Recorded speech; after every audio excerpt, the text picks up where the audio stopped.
Welcome back to CB Fire TV. In Matthew 16, what we see is Jesus takes his disciples in a boat away from the Jewish area, and he takes them to a place called Caesarea Philippi. And now, Caesarea Philippi was a very beautiful place. It was very beautiful, full of water, abundant of water.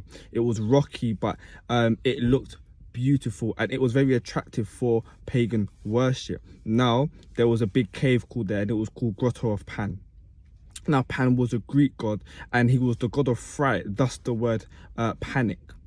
And so people used to go there and worship the Greek god Pan there in the cave. And the cave was a place that they considered to be the gates of hell. They believed that when the gods would come, and they would come and visit them at that place. So it was called the gates of hell. And Roman emperors used to go and build their temples there. So Herod the Great built a temple there. Then he gave it to his son Philip, who built another temple there. And they would worship Zeus there. They would worship Nemesis there. They did strange acts of worship, like have intercourse with goats. That's who the god Pan was. He was a half man, half goat who would play the flute. So there was a lot of demonic activity happening within the region of Caesarea Philippi.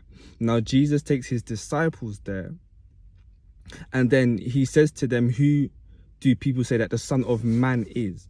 Now, Jesus never referred to himself as the Son of God throughout the chapter of Matthew up until chapter 16. He says, who do they say that the Son of Man is? And all the disciples, it says they, the collective, they all opened and they said, some say that you're John the Baptist, others say that you're Jeremiah, and others say that you're Elijah. Now, John the Baptist, he was known for repentance. That's what Jesus taught and spoke about. Number two, Elijah used to do miracles. So that's why they thought Jesus was Elijah, because he would do miracles.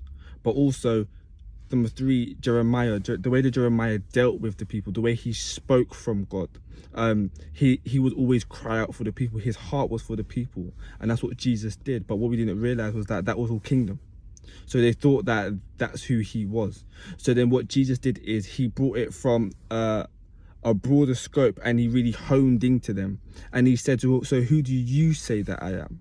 Who do you say that I am? Question does is it makes the disciples reflect on their belief system and what they actually believe, because they had been walking with God, or they had been walking with Jesus, and he had been doing all these miracles. He had been teaching about kingdom. He had been healing the lepers. He healed Peter's mother-in-law.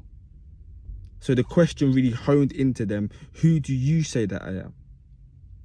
And Peter came up with the revelation that you are the Messiah. The word Messiah means anointed one, the chosen one. The name Jesus, his name was actually Yeshua, which means to deliver.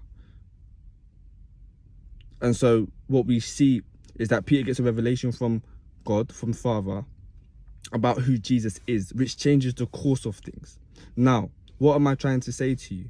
What I'm trying to say is we are in a time where our belief system is being confronted at this moment in time. And the question that the Lord is asking people is, who do you say that I am now? Because we're having to look at our belief system and what we actually believe. Do we actually believe kingdom? Do we actually believe God? Do we actually believe what he says? Do I just even believe that I am who I am? Do I believe that I'm a son of God? But let's get a little bit deeper and let's make it more personal. Who do you say that God is in your house? Who do you say that God is in your relationships, your friendships, your marriage? Who do you say that God is at your workplace? And then who do you say that God is within yourself? Who do you say that God is? This is the question that we are being presented with at this time. Who do we say that God is? Whatever we believe will govern our actions. So the fact that we've been disobedient and not listened to God, it means that we believe that God is not who he says he is. So what do you believe? This is the question that we are faced with. Who do you say that I am?